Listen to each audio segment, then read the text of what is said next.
موضوع الدرس في قصص الانبیاء والمرسلین وما فیہا من العبر، سورۃ الصافات، تفسیر ابن کثیر۔ الحمد للہ رب العالمین، والصلاة والسلام على اشرف الانبیاء وسید المرسلین سیدنا محمد وعلى آلہ واصحابہ اجمعین۔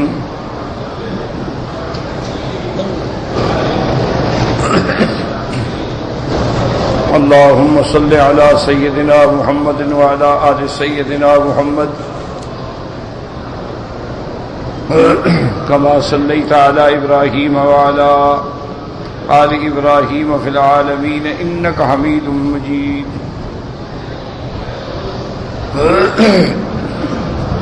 أعوذ بالله من الشيطان الرجيم، بسم الله الرحمن الرحيم۔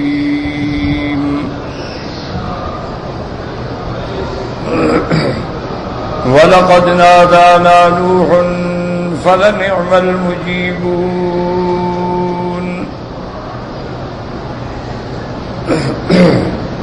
وَنَجَّيْنَاهُ وَأَهْلَهُ مِنَ الْكَرْبِ الْعَظِيمِ وَجَعَلْنَا ذُرِّيَّتَهُ هُمُ الْبَاقِينَ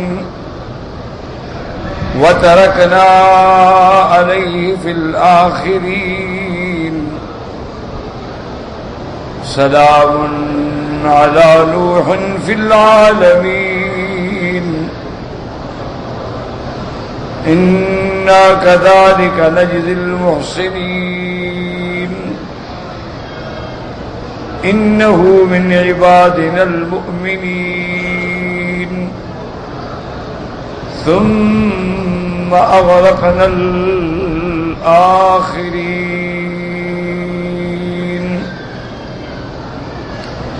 قال المؤلف والمفسر رحمه الله تعالى: أدام النفع بعلومه وعلومكم في الدارين آمين، إلى أن قال: ونجيناه وأهله من الكرب العظيم وهو التكذيب والأذى وجعلنا ذريته هم الباقين۔ قال علي بن أبي طلحة عن ابن عباس رضي الله عنهما يقول: لم تبق إلا ذرية نوح عليه السلام۔ اب مفسر رحمۃ اللہ علیہ سیدنا نوح علیہ السلام کے واقعے کے بارے میں بیان فرماتے ہیں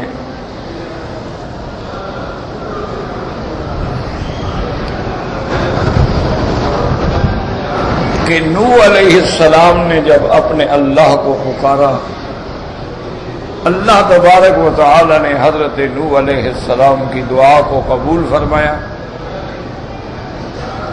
اور نوح علیہ السلام اور اس اہل کو اس شدت کی تکذیب سے، اذى سے، پریشانی سے، مشکلات سے نجات دی۔ اسی کو قرآن پاک نے اختصار میں ذکر فرمایا: وَنَجَّيْنَاهُ وَأَهْلَهُ، کہ ہم نے اس کو بھی نجات دی، اس کے اہل کو بھی نجات دی۔ من الکرب العظیم، کرب کہتے ہیں مصیبت، تو سب سے بڑی مصیبت جو تھی وہ تو تکذیب تھی نا، کہ انبیاء کی تکذیب کی جائے، استہزاء کیا جائے، انبیاء کی شان میں توہین کی جائے، گستاخی کی جائے۔ اللہ نے آپ کو اور آل کو نجات دی۔ لیکن یاد رکھیں کہ اہل سے مراد وہ لوگ ہیں جو حضرت نوح علیہ السلام پر ایمان لے آئے۔ اگر کوئی خاندانی اعتبار سے اہل میں شامل ہے لیکن ایمان نہ لائے تو وہ شرعاً اہل میں شامل نہیں ہوتا۔ سیدنا نوح علیہ السلام کے ایک بیٹے کا ذکر باقاعدہ قرآن میں بڑی تفصیل سے موجود ہے۔ اللہ نے قرآن میں تو نام نہیں لیا، چونکہ میں نے کئی دفعہ عرض کیا ہے کہ یہ سنت اللہ ہے، اللہ ناموں سے بحث نہیں کرتے، کیا نام تھا، کیا نسب تھا، کیا حسب تھا، کیا قوم، ضرورت ہی نہیں، مقصد تو اس قصے کو بیان کرنا ہے۔ تو جس چیز کی ضرورت نہ ہو وہاں قدرت اپنے قرآن پاک میں بحث نہیں فرماتی۔ اس لیے مفسرین کرام کا یہ اصول ہے کہ ابہموہ کما ابہمہ اللہ، جن چیزوں کو اللہ نے مبہم رکھا ہے تم بھی بحث میں نہ پڑو۔ اللہ نے قرآن میں اتنا فرمایا ہے کہ نوح علیہ السلام جب کشتی میں سوار ہو گئے تو ان کا ایک بیٹا تھا جو سوار نہیں ہوا، تو سیدنا نوح علیہ السلام نے بیٹے کو بلایا، دعوت دی، پکارا کہ یا بنی ارکب معنا، بیٹے ہمارے ساتھ آ جاؤ، ہم پر ایمان بھی لے آؤ، ہماری کشتی میں لا تکن مع الکافرین، کافرین کی صحبت میں نہ رہو۔ لیکن قرآن نام نہیں لیتا کہ نام کیا تھا۔ وہ بعد میں مفسرین نے لکھا ہے کہ اس کا نام کنعان تھا، لیکن جب اللہ نام نہیں لیتا ہے تو بحث کرنے کی ہمیں ضرورت کیا ہے؟ اور نام نہ لینے میں حکمتیں ہوتی ہیں، بات کو سمجھا کریں۔ جہاں اللہ نے نام لیا ہے وہاں بھی حکمت ہے۔ اب دیکھیں بی بی مریم کا اللہ نے نام لیا، بلکہ قرآن کی ایک سورت کا نام بھی سورت مریم ہو گیا۔ اچھا، اور عیسیٰ ابن مریم، عیسیٰ ابن مریم، عیسیٰ ابن مریم کے ضمن میں تو کئی دفعہ بی بی مریم کا نام آیا، اور بطور خاص بھی آیا کہ وذکر فی الکتاب مریم، تو اللہ نے بی بی مریم کا نام لیا ہے، لیکن بی بی خدیجہ کا نام نہیں لیا، امرأۃ فرعون کا نام نہیں لیا، موسیٰ علیہ السلام کی اماں کا نام نہیں لیا، امرأۃ عمران کا نام نہیں لیا، امرأۃ العزیز کا نام نہیں لیا، امرأۃ نوح وامرأۃ لوط کا نام نہیں لیا، بی بی عائشہ کا نام قرآن نے نہیں لیا۔ تو اللہ کی حکمتیں ہیں، وہاں نام لینا ضروری تھا، کیونکہ عیسیٰ علیہ السلام کو اللہ نے بغیر باپ کے پیدا کیا تھا، یعنی آپ کی والدہ تو ہے لیکن والد نہیں ہے، تو جب والدہ ہے والد نہیں تو بڑا اہم مسئلہ ہے کہ بغیر باپ کے بچہ پیدا ہو جائے، تو یہ تو اللہ کی نشانیوں میں سے نشانی ہے۔ تو اب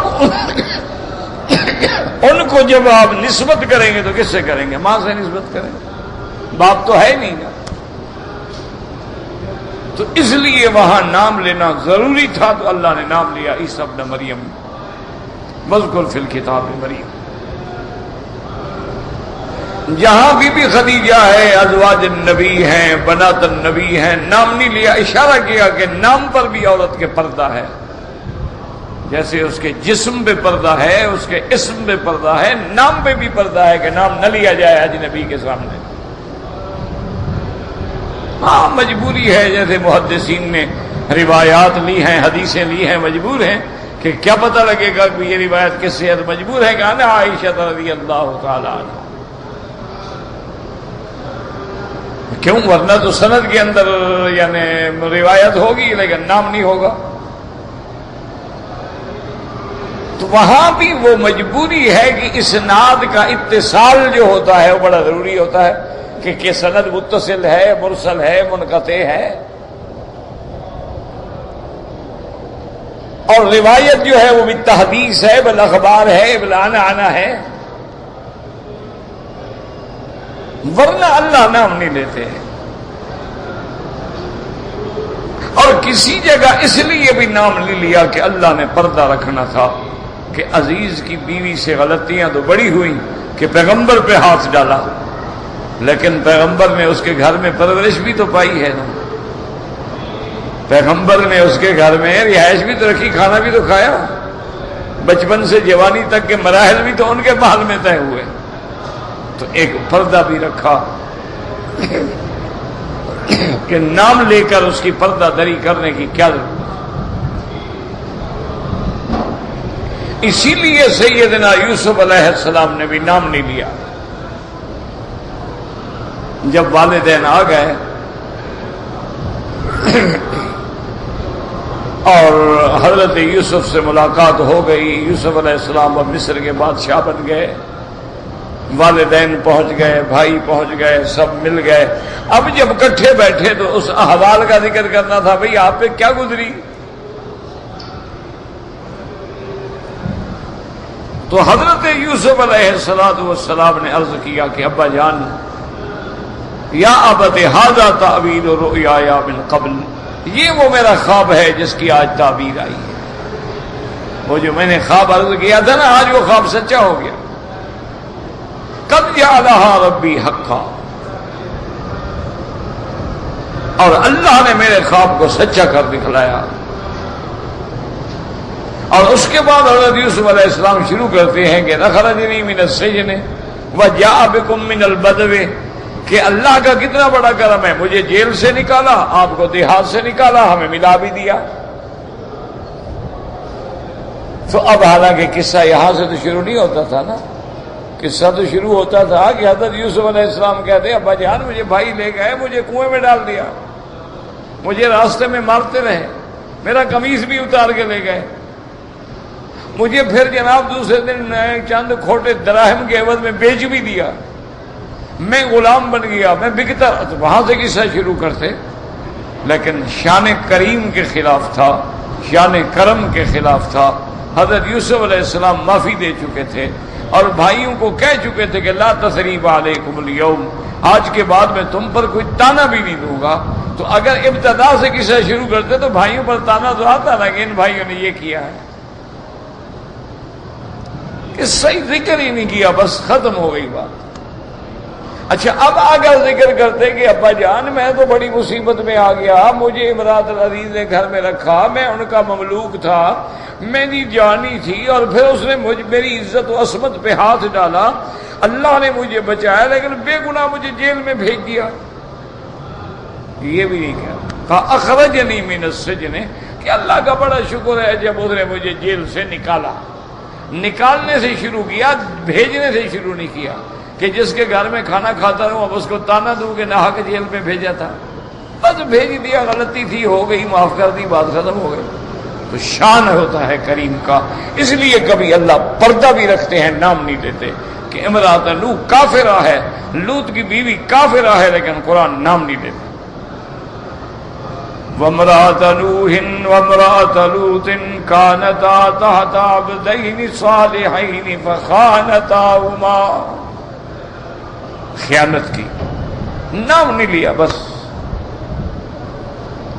تو اس لیے ہمیشہ یاد رکھیں کہ یہاں بھی اللہ نے نام نہیں لیا. یا بنی ارکب معنا ولا تکن مع الکافرین، یا بنیا میرے بیٹے، بس.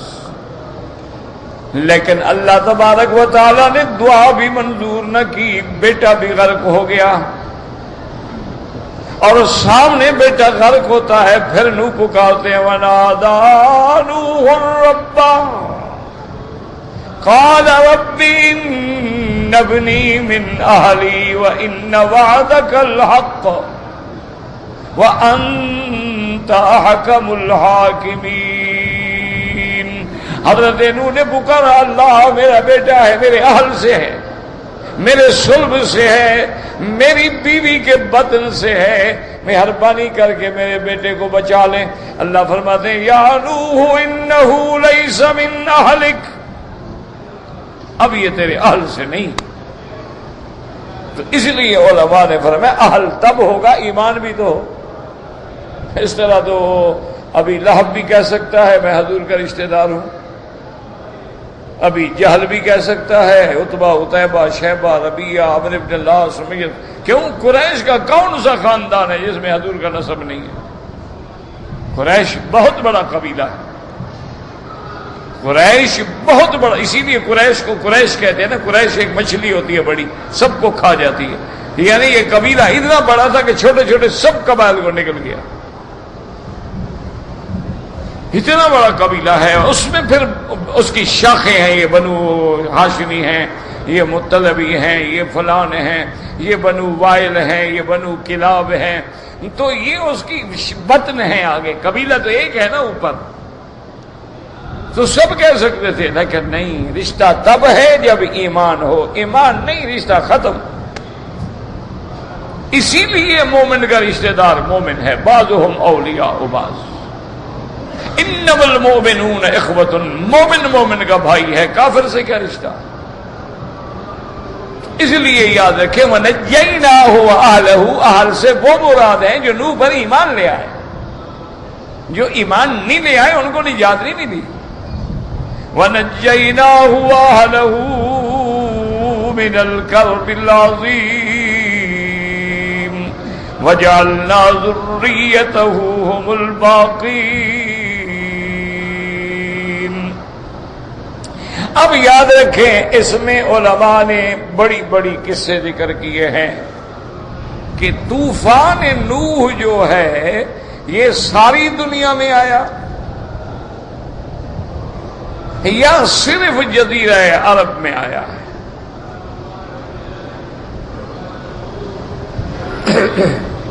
اور اگر ساری دنیا میں طوفان نوح مان لیا جائے تو ساری دنیا میں آبادی ہوگی، اللہ کی مخلوق ہوگی.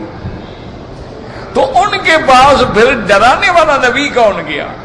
کیا نوح علیہ السلام کی ان کو دعوت پہنچی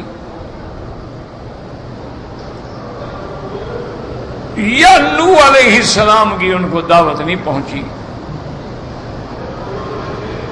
اور اگر نوح علیہ السلام کی دعوت نہیں پہنچی اور پیغمبر نہیں پہنچا، دعوت توحید نہیں آئی، تو اللہ کا تو فیصلہ ہے کہ اللہ تو اس وقت تک عذاب نہیں دیتے جب تک اپنا پیغمبر نہ بھیجیں. وما كنا معذبین حتی نبعث رسولا. اس لیے ان باریکیوں میں بلا وجہ الجھنے کے بعد آدمی اور زیادہ الجھ جاتا ہے اور پھر دشمنوں کو بلا وجہ موقع دیتا ہے اللہ کے قرآن کے خلاف بات کرنے.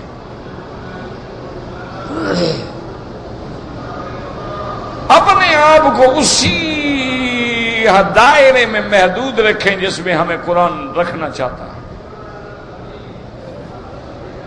بھئی حضرت نوح علیہ السلام کے علاوہ جو کشتی میں تھے اللہ نے سب کو غرق کر دیا، تو معنی یہ ہے کہ جو نوح علیہ السلام کے ساتھ تھے.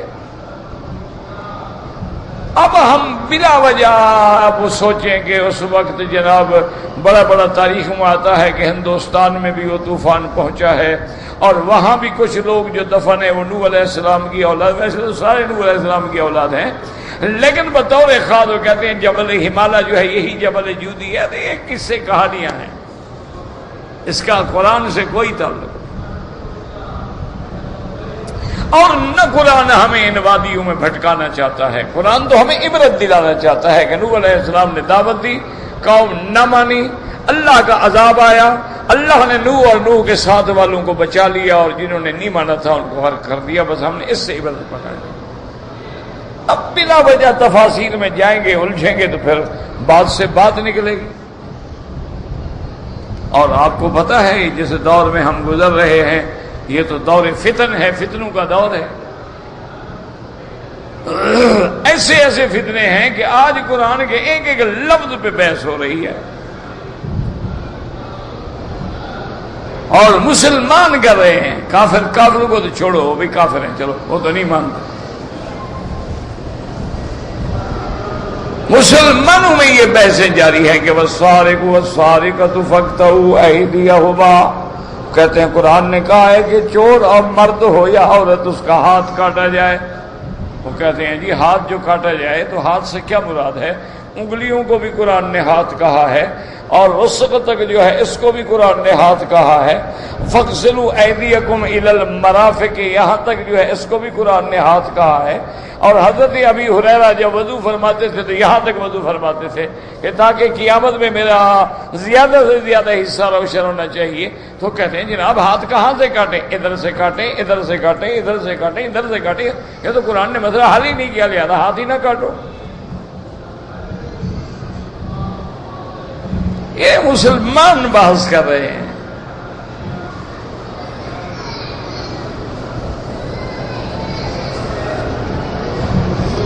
حالانکہ اس سارے جھگڑے میں پڑنے کی وجہ کیا بنی؟ وجہ یہ بنی کہ حضور پر ایمان نہیں، حضور کی حدیث مبارک پر ایمان نہیں.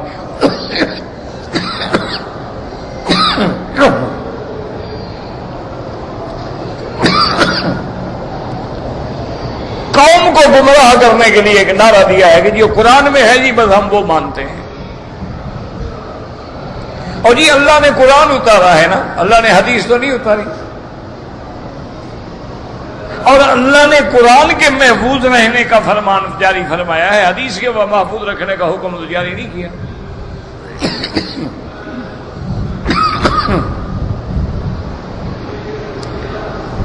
لا حول ولا قوة الا بالله، لا حول ولا قوة الا بالله. کہیں دور سے جاتے ہو وانی بننے کے لیے؟ یار جلدی کرو، رکھو بس، ختم کرو. کیا تماشا بنا کے بیٹھے ہوئے ہو؟ سارے ایک سے ایک صوفی ٹکرا ہے ماشاءاللہ. یہ نادا گر گیا سجدے میں جب وقت قیام آیا. چائے بھرنے کے لیے اس کو 1 گھنٹہ چاہیے. لا حول ولا قوت الا باللہ. یاد رکھو کہ اگر حدیث رسول اللہ پہ ایمان نہیں ہے تو قرآن پر بھی ایمان نہیں ہے. کیونکہ اللہ نے قرآن میں فرمایا ہے کہ میرے نبی کی اطاعت میری اطاعت ہے. اللہ نے قرآن میں فرمایا ہے کہ میرا نبی اپنی طرف سے کوئی بات نہیں فرماتے، میرا وحی ہوتی ہے. تو اگر حضور پہ ایمان ہوتا تو ان جھگڑوں میں پڑنے کی کیا ضرورت تھی؟ جناب انگلیاں ہیں، رسغ ہے، مرفق ہے. حضور نے یہاں سے ہاتھ کاٹنے کا حکم دیا، بات ختم ہو، جھگڑا ہی ختم ہو گیا. بحث میں پڑھنے کی ضرورت کیا ہے؟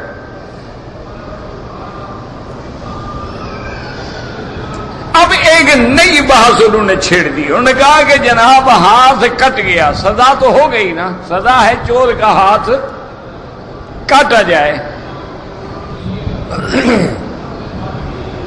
وہ ایک بڑی اچھی بات تھی. ایک بہت بڑے بیرسٹر ہیں،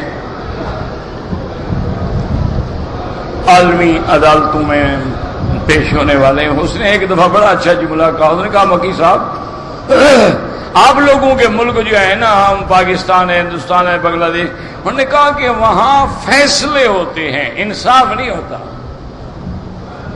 فیصلہ بڑا اچھا لکھتے ہیں جج، 100 صفحے کا فیصلہ. وہ کہتے ہیں انصاف سے تو ہمیں کوئی غلط نہیں ہے. جو پٹیشن ہمارے سامنے آئی ہے اس میں ٹیکنیکلی طور پر کوئی غلطی تو نہیں رہ گئی، ہمیں نہیں پتا حق کس کا ہے، تو انصاف تو ہوتا ہی نہیں. انہوں نے کہا وہاں تو فیصلے لکھے جاتے ہیں، انصاف تھوڑا ہوتا ہے. انہوں نے کہا انہوں نے تو یہ دیکھنا ہوتا ہے کہ جی ہائی کورٹ نے ایک فیصلہ کیا، اس میں کوئی ٹیکنیکل کسی قسم کی کمی تو نہیں رہ گئی، کوئی ایسا پوائنٹ تو نہیں رہ گیا جس میں ہائی کورٹ کے جج نے نظر نہ ڈالی ہو، اس پہ بحث کر لیتے ہیں. وہ یہ نہیں دیکھیں گے حق کس کا ہے.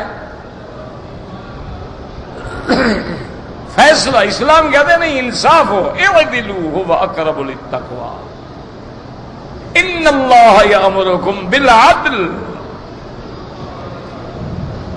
احسان، عدل کرو، انصاف کرو. انصاف تب ہوتا ہے حق والے کو حق دو. قانونی ٹیکنالوجی اپنا الجھنے اور اگر اور مگر اور چونکے اور چنانچہ اور زیر اور زبر میں کیوں پڑھتے ہو؟ اب جناب انہوں نے ایک اور بات شروع کر دی. انہوں نے کہا جی ہاتھ کٹ گیا، سزا ہو گئی. ہاں جی ہو گئی. اب یہ ہاتھ کس کا ہے؟ چور کا ہے یا حکومت کا ہے؟ دیکھو نا، عقل عیار ہے، 100 بھیس بنا دیتی ہے. نماز پڑھنے میں اتنا عقل نہیں لڑاتے. اور لوگ بھی واہ واہ کرتے ہیں. اور دیکھو جی ماشاءاللہ کمال ہے، دماغ ہے نا. دیکھو کئی نئی بات پیدا کی نا جو 1400 سال میں کسی نے نہیں کی. میرے پاس ایک جسٹس میرے دوست ہیں، اللہ عالم اب ہیں کہ نہیں ہیں، مجھے خود کہنے لگے کہ وکیل صاحب اب یہ باتیں ہمارے سامنے آ رہی ہیں تو ہم کیا کریں؟ میں نے کہا جناب یہ باتیں الحمدللہ فقہا پہ اللہ کروڑوں رحمتیں فرمائے، وہ اپنی کتابوں میں پہلے کر چکے ہیں، یہ موجود ہے یہ بات۔ کہتے جی وہاں تو آپ کے ملک میں نے کتنے مولویوں کو بلایا، وہ تو کہتے ہیں کہ جناب ہماری کتابیں یہ نہیں ہے۔ میں نے کہا جناب آپ بلاتے ہیں سرکاری مولوی، حلوائی مولوی، حلوے والوں کو حلوے سے فرصت نہیں، سرکاری جو ہے انہوں نے وہ کہنا ہے جو آپ کہتے ہیں۔ جیسے بادشاہ نے ایک دفعہ کدو کی بڑی تعریف کی، انہوں نے کہا یار کدو کا سالن بہت ہی اچھا ہوتا ہے۔ وزیر نے کہا جناب کمال ہے، یہ تو بڑا لطیف ہوتا ہے، بڑا سریع الہضم ہوتا ہے، بیماروں کو کھلایا جاتا ہے۔ یہ تو جناب حضرت یونس کے لیے جب بیمار نکلے تھے مچھلی کے پیٹ سے کدو کھلایا گیا ان کو، یہ تو بڑی اعلیٰ چیز ہے۔ ایک ہفتے کے بعد پھر کدو آیا تو بادشاہ نے کہا کہ یار کدو کا سالن بڑا پھیکا پھیکا بے مزہ ہوتا ہے۔ انہوں نے کہا حضرت لذت واقعی نہیں ہوتی اس میں۔ انہوں نے کہا وزیر صاحب تمہارا دماغ خراب ہے، ایک ہفتہ پہلے تم تعریف کر رہے تھے عاشق۔ انہوں نے کہا سرکار میں آپ کا ملازم ہوں، کدو کا ملازم تو نہیں ہوں۔ انہوں نے کہا جناب میں نے آپ سے تنخواہ لینی ہے کہ کدو سے لینی ہے؟ جو آپ کہیں گے ہم وہی کہیں گے، آپ راضی ہم بھی راضی، آپ کہیں ناراض ہم بھی ناراض۔ میں نے کہا حضرت یہ بحث ہماری کتابوں میں موجود ہے الحمدللہ۔ میں نے لائبریری سے اسی وقت 2-3 کتابیں نکال کے اس کو دکھائیں۔ میں نے کہا دیکھیں یہ بحث موجود ہے کہ ہاتھ کٹنے کے بعد عبرت کے لیے لٹکایا جائے گا۔ تو اس کا مطلب یہ ہے کہ یہ چور کا نہیں ہے کہ وہ لے کے جا کے جلدی جلدی پلاسٹک سرجری کروا لے، لٹکا رہے، ختم ہو جائے، اب جڑنے کے قابل ہی نہ رہے۔ تو یہ تو کتاب موجود ہے باقاعدہ۔ اور میں نے کہا یہ تو ہمارے ہاں یہ بھی بحث موجود ہے کہ اگر ہاتھ کٹ گیا ہے حل یصلی علیہ، اس پہ جنازہ پڑھا جائے گا؟ تو فقہا نے کہا کہ نہیں ہے جز، لیکن جب جز کل سے کٹ گئی تو اس پہ حکم کل کا اطلاق نہیں ہو سکتا ہے، لہذا جنازہ نہیں پڑھا جائے گا۔ میں کہا ہمارے پاس یہ ساری بات یہ دیکھیں آپ کے سامنے کتابیں رکھی۔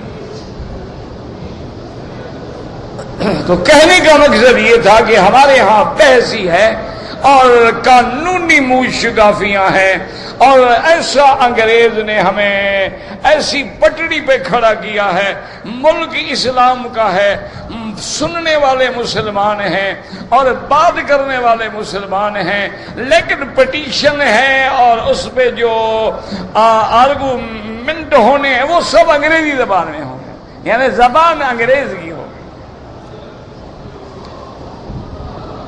نہ ایمان سے کہیں جب زبان انگریز کی ہوگی تو مدعی بیچارے کو پتہ ہی نہیں کہ کیا کہہ رہا ہے میرا وکیل، چاہے دوسروں سے مل کے ان کے حق میں کہتا رہے۔ مدعا کو بھی پتہ نہیں، وہ بابر پاگل کھڑے ہوئے ہیں بحث، انہوں نے کہا جی وکیل صاحب نے زور بڑا لگایا ہے، چاہے وہ زور کے علاوہ کوئی اور بات کر رہا ہو۔ تو اس لیے ہمیشہ یاد رکھیں کہ زیادہ اپنے آپ کو نہ الجھایا کریں، جتنا قرآن کہتا ہے آمنا، اور جس چیز پر قرآن نے پردہ ڈال دیا ہے پردہ رہنا۔ اس لیے اللہ فرماتے ہیں وَلَا تَقْرَبَا هَٰذِهِ الشَّجَرَةَ فَتَكُونَا مِنَ الظَّالِمِينَ۔ اللہ نے فرمایا آدم علیہ السلام جنت میں رہو، کھاؤ پیو جو چاہو نفع اٹھاؤ، لیکن اس درخت کے قریب نہ جانا۔ اب اللہ نے اس درخت کا نام نہیں لیا، بس درخت ہے۔ اور کیا وہ درخت سے مراد معین درخت تھا یا جن سے شجرہ تھا؟ اللہ فرماتے ہیں بس اس درخت کے ولا تقربا، تم دونوں اس درخت کے قریب نہیں جانا۔ وہ درخت کیا ہے اللہ اعلم۔ اب جناب ہمارے مولویوں نے بحث شروع کی، اللہ جانے پتہ نہیں کہاں سے نکال کے لے آئے۔ انہوں نے کہا جی وہ گندم کا درخت تھا، حضرت آدم نے گندم کھائی اور پھر جناب ان کو پیشاب وغیرہ کی اور بول براد کی ضرورت پڑ گئی۔ اب جنت میں یہ کام تو ہو نہیں سکتا تھا، پھر اللہ نے ان کو اتار دیا کہ نیچے جا کے جناب پھر اچھا یہ بھی نہیں سوچا شریف آدمیوں نے، اتنا رچ گیا ہے کہ آدم نے گندم دانہ کھایا تھا اور گندم دانہ کھایا۔ وہ بدبختوں گندم کے درخت ہوتے ہیں نہ، تمہارے ملک میں گندم کے کھیت ہوتے ہیں، درخت ہوتے ہیں۔ درخت گندم کیسے لگ گئی درخت پہ؟ قرآن کہتا ہے درخت، تم کہتے ہو گندم۔ خدا کا خوف تو کرو۔ کوئی اللہ سے تو ڈرنا چاہیے نا، کہ درخت کا معنی گندم۔ ہاں یہ ہو سکتا ہے کہہ دیں گے مولویوں کا، مولوی بڑے تیز ہوتے ہیں، وہ کہہ دیتے ہیں جی کہ بھائی پتہ نہیں جی جنت کی گندم کا بڑا درخت ہو، تو تم کوئی جنت میں گئے تھے دیکھے ہو؟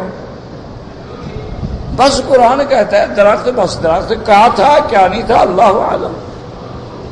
فَتَخْتَفِقَا يَخْصِفَانِ عَلَيْهِمَا مِن وَرَقِ الْجَنَّةِ، جب آدم کے کپڑے اترے جنت میں تو جلدی جلدی درخت کے پتے لے کے اپنے بدن کو ڈھانکنے لگے۔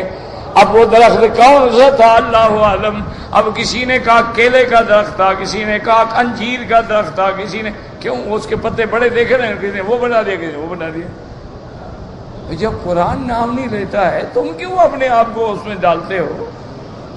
بس جو بھی پتے تھے، جو بھی درخت تھا، اللہ جانے، اللہ کا کام جانے۔ اس لیے دیکھیں یہاں اہل کی کوئی تفصیل نہیں کہ اہل کون ہے۔ وَنَجَّيْنَاهُ وَأَهْلَهُ من الکرب العظیم، اور حضرت نوح کو صرف اکیلے نجات نہیں ملی بلکہ جتنے ایمان والے تھے اور جو کشتی میں تھے سب کو نجات ملی۔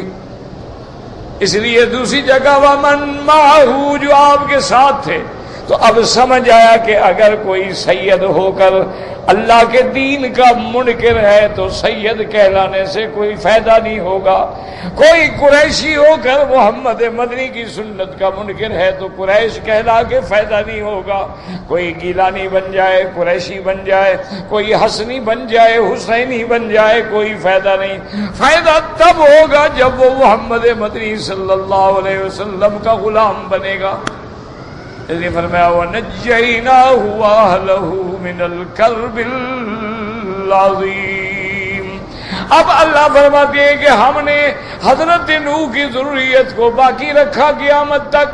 اب بعض علماء فرماتی ہیں کہ آپ کی اولاد میں سے، اور بعض فرماتی ہیں جو لوگ کشتی میں سوار تھے ان کی نسل کو باقی رکھا ہے۔ لیکن یاد رکھیں اس سے بحث میں پڑھنے کی ضرورت نہیں، قرآن نے ذریت کا لفظ لیا ہے اور ذریت سے مراد حضرت کی اولاد ہے۔ جیسے حضرت نے دعا مانگی تھی رب اوزعنی ان اشکر نعمتک التی انعمت علی وعلی والدی وَأَنْ أَعْمَلَ صَالِحًا تَرْضَاهُ وَأَصْلِحْ لِي فِي ذُرِّيَّتِي إِنِّي تُبْتُ إِلَيْكَ إِنِّي مِنَ الْمُسْلِمِينَ رَبَّنَا هَبْ لَنَا من ازواجنا وذرياتنا قرة اعین واجعلنا للمتقین اماما۔ تو ذریت سے مراد آپ کا اہل ہے، اور اس کی تائید حدیث مبارک کرتی ہے۔ حضور نے فرمایا حضرت نوح کے 3 بیٹے ہیں، سام ہے، حام ہے، یافس ہے۔ آپ نے فرمایا سام جو ہیں وہ ابو العرب ہیں، ابو الفارس ہیں، فارس اور عرب جتنے ہیں وہ سام کی اولاد ہیں۔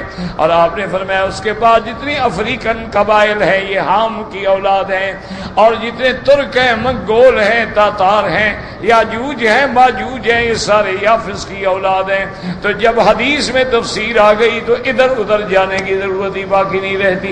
ویسے ذریت کا اطلاق سب پر بھی ہو سکتا ہے، جیسے اللہ نے فرمایا تھا حضرت ابراہیم کو انی جائلک للناس اماما قال ومن ذریتی قال لا ینال احد الظالمین۔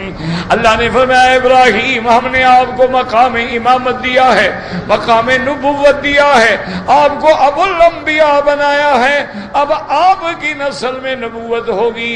بنو اسرائیل ہیں تب بھی اولاد حضرت ابراہیم ہیں، اور بنو اسماعیل ہیں تب بھی اولاد حضرت ابراہیم ہیں۔ یہ بنو اسرائیل کون ہے؟ حضرت اسحاق کا بیٹا حضرت یعقوب ہے۔ حضرت یعقوب کا نام جو ہے وہ اسرائیل ہے۔ تو اب جتنے بنو اسرائیل میں نبی ہیں وہ بھی اولاد ابراہیم ہیں، اور حضرت ابراہیم کے بیٹے حضرت اسماعیل ہیں، اور حضرت اسماعیل میں ایک در یتیم حضرت محمد مصطفیٰ ہیں صلی اللہ علیہ وآلہ آلہ وأصحابه وسلم تسلیما کثیرا۔ اچھا دنیاوی طور پر بھی دیکھیں کہ جب سمندروں کے کنارے پہ سیپ منہ کھولتی ہے اور بارش کے قطرے گرتے ہیں، اگر زیادہ قطرے گر جائیں اور سیپ اپنا منہ بند کر دے تو وہ موتی بن جاتے ہیں، اور اگر ایک قطرے کے بعد منہ بند کر لے تو وہ سب سے بڑا لال و گوہر بن جاتا ہے۔ دیکھیں حضرت اسحاق کی اولاد میں کئی نبی ہیں، ہزاروں نبی اور سارے شان والے ہیں، لیکن اللہ نے ولد اسماعیل میں ایک نبی رکھا جو سب سے افضل، سب سے اعلیٰ، سب سے اجمل، حضرت محمد مصطفیٰ صلی اللہ علیہ وآلہ آلہ واصحابہ وسلم تسلیما کثیرا کثیرا۔ حضرت اسماعیل کی اولاد میں صرف ایک نبی، اور ایک نبی بھی ایسا نبی جو آخری نبی، جو خاتم الانبیاء والمرسلین۔ ہر نبی آیا زمانے کے لیے، ہر نبی آیا اپنے وقت کے لیے، ان کی نبوت زمانے وقت کے مطابق ختم ہو گئی، لیکن اللہ نے ہمارے آقا کو ایسا مقام نبوت دیا جو جو زمانہ گزرتا گیا محمد کا شان قیامت تک اور بڑھتا گیا۔ اس لیے فرمایا وَلَلْآخِرَةُ خَيْرٌ لَكَ مِنَ الْأُولَىٰ، ہر آنے والی گھڑی تیرے لیے پہلے سے بہتر ہوگی، امت بڑھتی چلی جائے گی، آپ کی نبوت بھی قیامت تک، آپ کا دین بھی قیامت تک، اور آپ کی کتاب بھی قیامت تک۔ اس لیے اللہ تبارک و تعالی نے ارشاد فرما دیا، یاد رکھو کہ ذریت سے مراد وہ ہے جو حضرت نوح علیہ السلام کی اولاد ہے۔ وَجَعَلْنَا ذُرِّيَّتَهُ هُمُ الْبَاقِينَ، اس لیے نوح علیہ السلام کا لقب ہے آدم ثانی۔ ایک تو حضرت آدم ہے نا، ایک نوح علیہ السلام بھی آدم ثانی ہے، کہ آگے جتنی دنیا میں نسل ہے وہ سب نوح علیہ السلام کی اولاد سے ہے۔ دیکھیے اللہ کی شان ہے کہ تین بیٹے ہیں لیکن پورے عالم میں ان کی نسل کو اللہ نے پھیلایا۔ اس لیے فرماتے ہیں وَجَعَلْنَا ذُرِّيَّتَهُ هُمُ الْبَاقِينَ وَتَرَكْنَا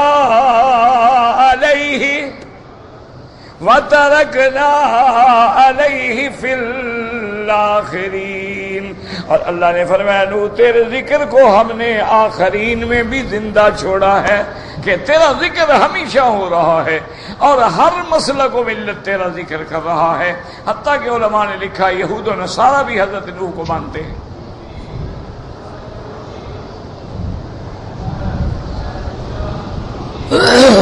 لیکن یاد رکھو یہ شان حضور کی امت کو ملی ہے، یہود نصارہ نے اول کو مانا آخر کو نہیں مانا۔ بات سمجھے، آخری نبی کون ہے؟ سیدنا کیا صلی اللہ علیہ وسلم پڑھا کرو نا آگے، جب حضور کا نام آئے تو درود شریف پڑھا کرو۔ تو یہود و نصارہ نے اول کو تو مان لیا نوح علیہ السلام کو، لیکن آخر کو نہیں مانا۔ جب اول مانا آخر نہ مانا تو سلسلہ تو ٹوٹ گیا نا۔ یہ شان امت محمد ہے کہ اول کو بھی مانا آخر کو بھی مانا۔ نوح پر بھی ایمان لائے اور محمد مصطفیٰ پر بھی ایمان لائے۔ لا نفرق بین احد من رسلہ، ہم تفریق نہیں کرتے کہ کسی پہ ایمان لائیں اور کسی پہ ایمان نہ لائیں۔ اور آج اقوام عالم کو جو دعوتیں دی جاتی ہیں اتحاد کی، بڑا آسان ہے۔ ہم تو موسیٰ علیہ السلام کو مانتے ہیں، عیسیٰ کو مانتے ہیں، تم ہمارے نبی کو مان لو، جھگڑا ختم۔ وہ کہتے ہیں جی ہاں ہم احتراماً مانیں گے کہ حضور بڑے شان والے، بڑی عزت والے، عظمت والے، بڑے حسن خلق والے۔ نہیں نہیں، ہم نے موسیٰ کو شان نہیں، ہم نے نبی مانا ہے، رسول مانا ہے۔ ہم عیسیٰ علیہ السلام کے نبوت اور رسالت کے قائل ہیں، تم بھی میرے مدنی محمد مصطفیٰ کی نبوت اور رسالت کے قائل ہو جاؤ، جھگڑا ختم ہو گیا۔ جھگڑا مسلمانوں نے تو نہیں کیا، مسلمان کبھی فساد نہیں کرتا، یاد رکھو۔ اس کو فساد بے مجبور کر کے، جبر کر کے لایا جاتا ہے کہ فساد کرے، ورنہ اسلام سلامتی کا دین ہے اور ایمان امن کا دین ہے۔ اس کے اندر فساد کا کیا معنی؟ واللہ لا يحب المفسدین، ان اللہ لا يحب الظالمین۔ اللہ تبارک و تعالیٰ تو اتنا فرماتے ہیں کہ مسجد الحرام میں رہنے والے کافروں کو بھی نہ مارو. ہاں اگر وہ تلوار اٹھا لیں پھر مجبوری ہے. وَلَا تُقَاتِلُوهُمْ عِنْدَ الْمَسْجِدِ الْحَرَامِ حَتَّى يُقَاتِلُوكُمْ فِيهِ فَإِنْ قَاتَلُوكُمْ فَاقْتُلُوهُمْ. اور اس کے بعد بھی اسلام کی سلامتی دیکھیں. حضور فرماتے من القى السلاح فله امان. صحابہ کو حکم دیا مکے والے اگر ہتھیار ڈال دیں امان. من اغلق بابه فله امان. گھر جا کے دروازہ بند کر لے امان. فرمایا جو بوڑھے ہیں ان کو امان, جو عورتیں ہیں ان کو امان, جو بچے ہیں ان کو امان. من دخل دار سفیان فله امان. ابھی سفیان کی حویلی میں چلا جائے امان. مسجد الحرام میں داخل ہو جائے امان. امان کا شور ہو گیا. اس مذہب کو کوئی کہے کہ یہ انتہا پسند ہیں اور یہ دہشت گرد ہیں اور یہ فتنہ پرور ہے, بالکل جھوٹ ہے, بالکل ظلم ہے. اتنا بڑا جھوٹ تاریخ انسانیت میں کبھی نہیں بولا گیا. مسلمان کبھی دہشت گرد نہیں ہو سکتا. اس کے ذہن کو بگاڑا جاتا ہے. دیکھو اصولی بات, اس کی چھوٹی بات سن. ہم کٹھے بیٹھے ہیں, آپ جیسے نیک لوگ بھی ہیں, میرے جیسے گناہگار بھی ہیں. ایک آدمی اگر قرآن پکڑ کے پھینکے تو کیا خیال ہے, آپ کیا کریں گے؟ کمزور سے کمزور ایمان والا آدمی بھی اٹھ کے مارے گا اس کے منہ پہ ایک تھپڑ. تو اب دہشت پھیلانے والا وہ ہے جس نے قرآن پھینکا ہے, جس نے تھپڑ مارا ہے. تم اگر انبیاء کے کارٹون بناؤ محمد مصطفیٰ کے, تم قرآن کی آیات کو لے کر حمام کے دروازے پہ قالینوں کے ٹکڑوں پہ لکھ کے ڈالو کہ پاؤں اوپر آ کے گزرتے ہیں ہمارے ہر وقت, تو تم دہشت پہ مجبور کر رہے ہو, لڑانے پہ تم مجبور کر رہے ہو کہ مسلمان لڑا ہے. کبھی بابری مسجد حرام, بھائی آپ ہزاروں سال گزر گئے ہندوستان میں, مندر بھی تھے, گرجے بھی تھے, مسجدیں بھی تھیں, اور ساری دنیا وہاں رہتی رہی. اچھا مسلمان بادشاہوں نے ایک دو نہیں صدیوں تک حکومت کی ہے, لیکن انہوں نے کوئی گرجا کوئی مندر نہیں توڑا. سب رہتے تھے آرام سے. اب جس نے مسجد توڑی بابری مسجد کو, شرارت اس نے کی ہے, جو لڑے بعد میں مرے وہ شرارتی ہیں. جو مسجد اقصی کے باہر کھدائی شروع ہو گئی, کیا ہے جی ہم ادھر یہ بنا رہے ہیں کہ کھدائی اتنی گہری کر دیں گے کہ خود بخود مسجد اقصی کی دیواریں گر جائیں. اب مسلمان روئے, دیکھو جی دیکھو مسلمان لڑتا ہے, یہ بڑے شرارتی ہیں مسلمان. یہاں دیکھو فتنہ کرتے ہیں, جہاں دیکھو فتنہ کرتے ہیں. اس لیے یاد رکھو اسلام کبھی فساد کی اجازت نہیں دیتا. اللہ نے قرآن میں بار بار کہا ہے لا يحب المفسدین, لا يحب المفسدین, لا يحب الظالمین, لا يحب الکافرین. اللہ نے قرآن میں والفتنة اشد من القتل. اس لیے یاد رکھیں, اپنے نوجوانوں سے کہیں کہ علم حاصل کریں, دین کا مطالعہ کریں, قرآن کا مطالعہ کریں. اگر کفر کا مقابلہ کرنا ہے تو علم کا مقابلہ علم سے کرو, ایسے ٹکر مارنے سے مقابلہ نہیں ہو سکتا. اور خیر ہم نے مقابلہ کرنا ہی کیا ہے, ماشاءاللہ. ہم پیزا ان کا کھاتے ہیں, برگر ان کے کھاتے ہیں, بروسٹ ان کے کھاتے ہیں, بپسی, کوکا, مرنڈا, چیز ان کی کھاتے ہیں. لڑیں گے بھی ان سے؟ عقل کرو. موبائل ان کا استعمال کرتے ہیں, گاڑی ان کی سوار ہوتے ہیں, ہوائی جہاز ان کے استعمال کرتے ہیں. لڑو گے کس سے؟ چھوڑو ایسے چکر ہے خام خواہ ایک دوسرے کو مروانے کے لیے. اپنے آپ کو مرواتے رہو, جتنا مروانا ہے مروا لو. جب تمہاری اپنی کوئی چیز ہی نہیں, مقابلہ کرنا علم سے مقابلہ کرو. آؤ مقابلے میں چیز پیدا کرو.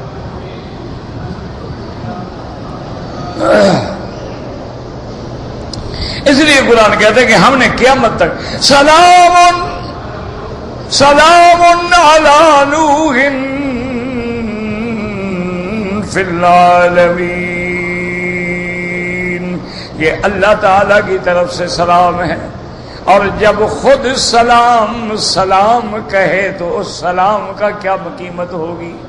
کیونکہ السلام میرے اللہ کے اسماء میں ہے، السلام المؤمن المہیمن، سلام سلامتی سے بھی ہے، اسم من اسماء اللہ بھی ہے، سلام علی نوح فی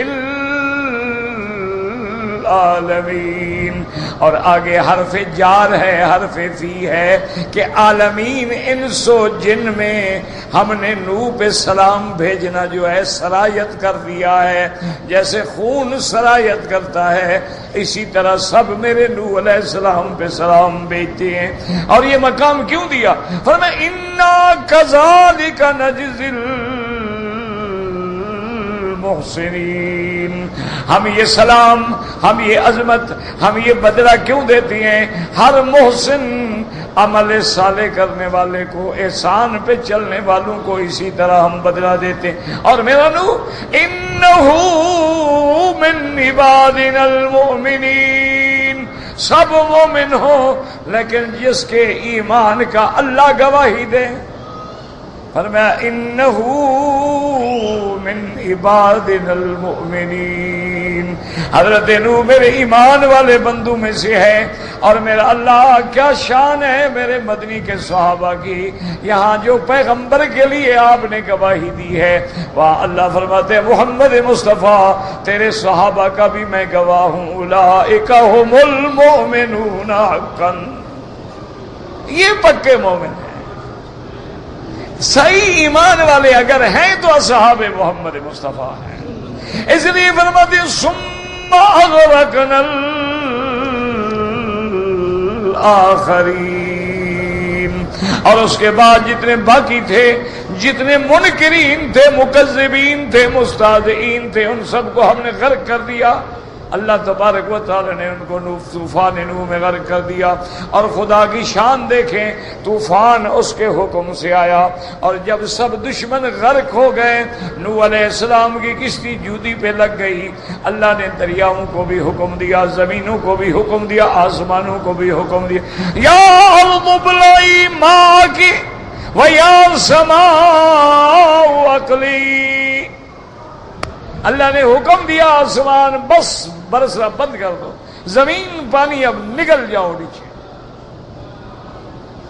اور کشتی جودی پہ پہنچ گئی۔ حضرت نوح علیہ السلام اللہ نے حکم دیا یا نوح اہبط بسلام منا، اب پھر اللہ نے سلام فرمایا نوح علیہ السلام کہ میرے حکم اور میری طرف سے سلامتی کے ساتھ اترو زمین پر۔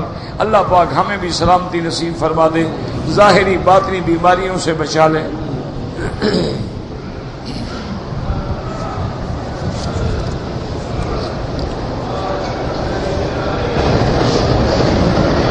اگر طواف میں کوئی پیسے ملے ہیں اور مالک معلوم نہیں ہے، غریبوں کو دے دیں، مدرسے میں دے دیں، طلبا کو جہاں چاہیں دے دیں۔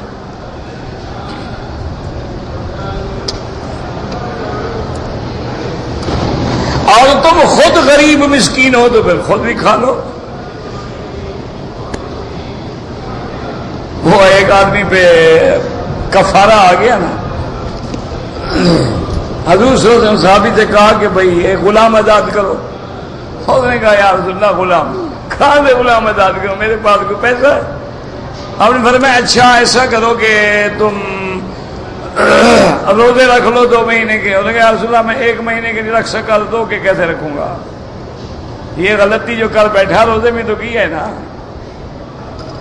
تو میں 2 مہینے کیسے؟ آپ نے اچھا 60 مسکینوں کو کھانا کھلاؤ۔ آپ نے صحابی نے کہا حضور میرے گھر میں تو اپنا کھانا نہیں ہے، تو 60 مسکینوں کو کہاں سے کھانا کھلاؤں؟ کچھ دیر گزری تو کسی آدمی نے حضور کو ہدیہ بھیجا، بہت بڑی بڑی کیسیں کھجور کی اور کھانے کی بھری۔ حضور نے وہ کہاں گیا غریب؟ آپ نے فرمایا، وہ نے کہا رسول اللہ بیٹھا ہوں۔ آپ نے کہا یہ لے جاؤ، یہ 60 مسکینوں کو کھلا دو۔ انہوں نے کہا رسول اللہ پورے مدینے میں مجھ سے بڑا مسکین کوئی نہیں۔ آپ نے فرمایا جاؤ تم کھاؤ بس۔ انہوں نے کہا یا رسول اللہ پورے مدینے میں ابھی احد افقر منی، مجھ سے بڑا محتاج غریب کوئی ہے ہی نہیں پورے مدینے میں، کس کو جا کے دوں؟ انہوں نے کہا تم کھاؤ جاؤ بس۔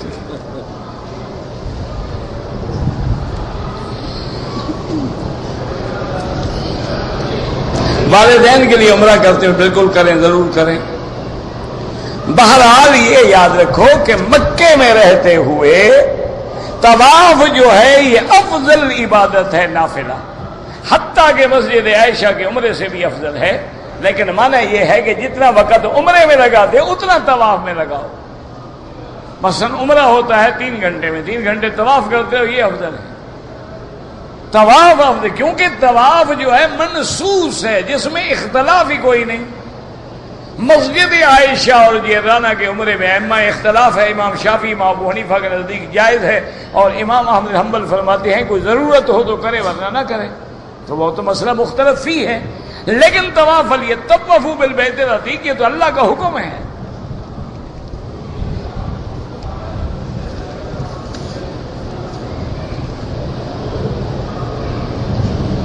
اگر طواف کے نفل عشاء کی نماز کی وتر سے پہلے پڑھ لیں، جب بھی پڑھ لیں سب جائز ہے۔ اگر احرام کی حالت میں کوئی سگریٹ پیے تو ڈبل حرام ہے، عمرہ تو نہیں ٹوٹتا ہے، ایک تو سگریٹ حرام، پھر احرام کی وجہ سے ڈبل حرام کہ نبی کو خوشبو پسند ہے، تم احرام میں بھی بدبو لے کے آ رہے ہو۔ وہ گھنٹے 2 گھنٹے میں کوئی نہیں مر جاتا، صبر کر لیا کرو، خیر میں رہے۔ سرکار دو عالم صلی اللہ علیہ وسلم نے عقیق کا پتھر یا فیروزہ کا پتھر انگوٹھی میں پہنا ہے؟ بالکل نہیں۔ آپ کی انگوٹھی جو تھی وہ گویا مہر بھی وہی تھی، انگوٹھی بھی وہی تھی، کانا نقشہ محمد الرسول اللہ، وہی انگوٹھی پہ مہر لگائی جاتی تھی۔ ایک جگہ آتا ہے فصہ حبشی کہ آپ کا جو نگ تھا وہ حبشی تھا، بعض علماء کہتے ہیں طرز حبشی تھی، ورنہ مہر وہی تھی، وہی مہر تھی، وہی انگوٹھی تھی، وہ لگاتے تھے۔ نہ عقیق تھا نہ فیروزہ تھا، اور ویسے کوئی بھی پتھر پہنے جائز ہے، لیکن اس کو نفع نقصان کا ذریعہ نہ سمجھے۔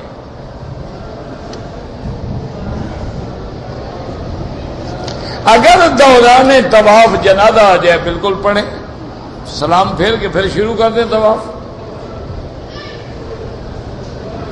آدمی مقامی ہو یا غیر مقامی، مثلا یہاں رہتا ہے، چھٹی پہ پاکستان چلا گیا، واپس آئے گا احرام باندھے گا، میقات سے آ رہا ہے۔ بھئی ہم تو جامعہ حفصہ کے لیے نہیں بلکہ تمام مدارس کے لیے دعا کرتے ہیں کہ اللہ تمام دینی مدرسوں کی، طلباء کی، طالبات کی قدم قدم پہ حفاظت اور نصرت فرمائیں۔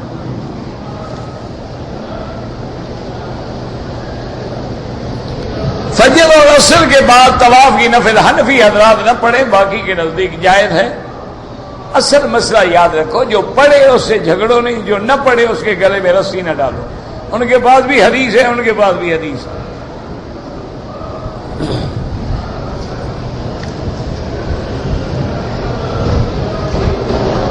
میری بیگم میرے والدین سے علیحدہ ہونا چاہتی ہے، اس کو علیحدہ کر کے بٹھا دو، تم اپنے والدین کے ساتھ رہو، پھر میں دیکھتا ہوں کتنی دیر علیحدہ ہوتی ہے۔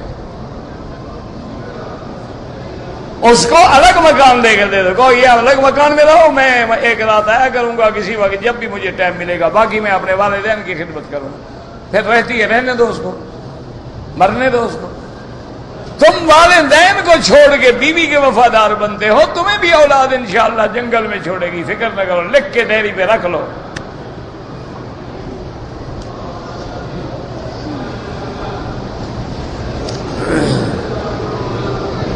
ایک آدمی کو وہ کہتے ہیں کہ کوئی ہمارا کوئی بلوچ تھا، پاگل میری طرح کا ہوگا کوئی، وہ اپنے باپ کو مارنے لگا اور مار کے گھسیٹتا گیا، گھسیٹتے گھسیٹتے گھر کے باہر ایک درخت تھا شیشم کا، اور جب اس درخت کے قریب گیا تو اب یکدم وہ بوڑھا اٹھا اور ایک تھپڑ مارا تو بیٹا وہاں جا پڑا۔ اور لوگوں نے کہا پہلے تمہیں مارتا رہا ہے، گھسیٹتا رہا ہے، تم چپ رہے، اب جب تمہارے جوش آ گیا، اس نے کہا میں نے اپنے باپ کو اسی درخت تک گھسیٹا تھا، اس لیے وہاں تک تو میں خاموش رہا کہ میں حق دے دوں اپنے باپ کا، اب آگے تو میں بلوچ آدمی برداشت نہیں کر سکتا تھا۔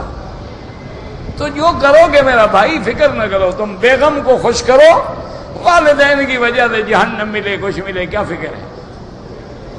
اس کو کہو کہ جناب علیحدہ ہونے چاہتی علیحدہ ہو جاؤ، الگ مکان دے کے دے دو، اس کو یہاں رہو، یہاں کھاؤ، یہاں پکاؤ، علیحدہ رہو تم۔ میری ماں باپ کی خدمت نہ کرو، لیکن میرے تو ماں باپ ہیں نا، میں نے تو کرنی ہے خدمت۔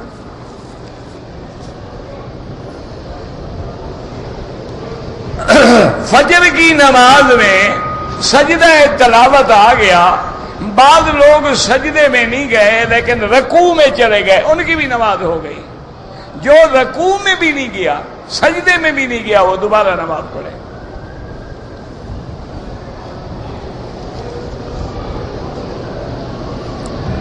دوران طواف اگر اذان آ جائے آتی رہے، کیا فرق پڑتا ہے؟ آپ طواف کرتے رہے، جب نماز کھڑی ہو نماز میں شامل ہو جاؤ۔ بے شک ہمیں اللہ سے مانگنا چاہیے، لیکن مدینے میں جا کر کیا کریں؟ مدینے والے نے کس سے مانگا؟ تو جس سے مدینے والے نے مانگا ہے وہاں بھی اسی سے مانگو۔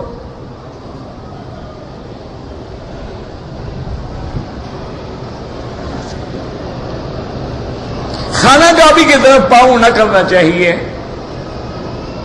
نماز میں سجدے کی نظر پہ نظر رکھو، نماز بندگی ہے، عاجزی ہے۔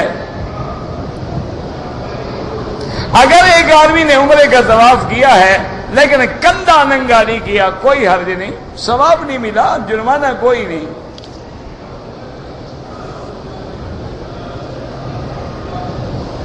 کون سے صحابہ تھے جو فش کے پیٹے میں تھے؟ صحابہ تو کوئی فش کے پیٹے میں نہیں تھا، پیغمبر تھا حضرت یونس علیہ السلام۔ اب اس نے انگریزی لکھ کے روپ ڈالنا تھا مولوی صاحب پہ، فش۔ اللہ کیا کرے آدمی، اس کو فش لکھنا بھی نہیں ہے، اس کا اپنا فیوز اڑا ہوا ہے، فلیش ہو جاتا ہے نا۔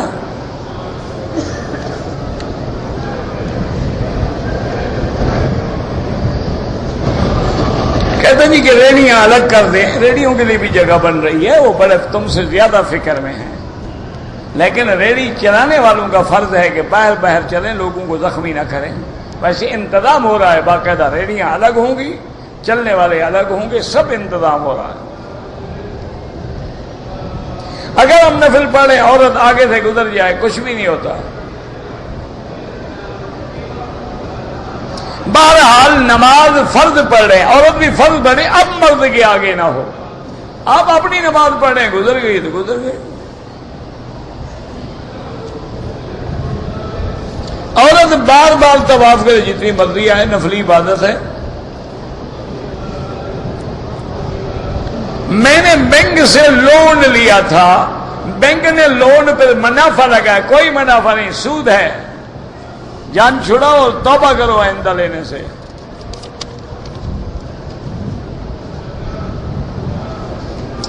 اس لڑکی نے میرے ستیلے بھائی کی بیوی کا دودھ پیا ہے، بھائی نے تو نہیں پیا نا جس سے رشتہ کرنا چاہتے ہو، اس نے نہیں پیا تو نہیں پیا، جنہوں نے پیا ہے اس کی اولاد بنیں گے وہ۔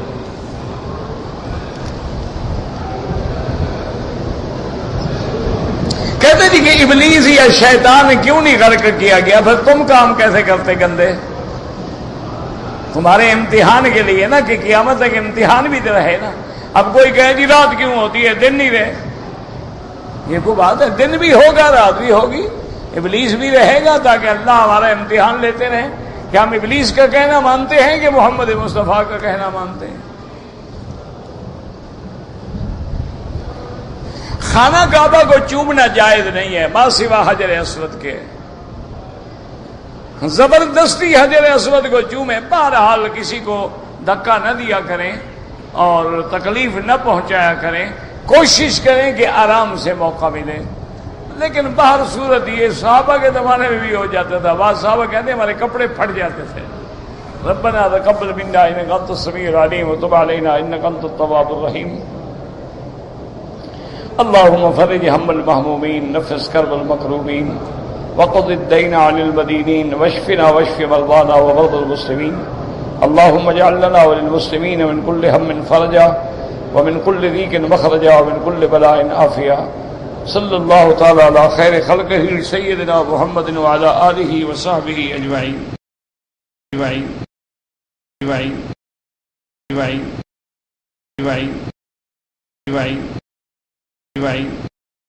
divine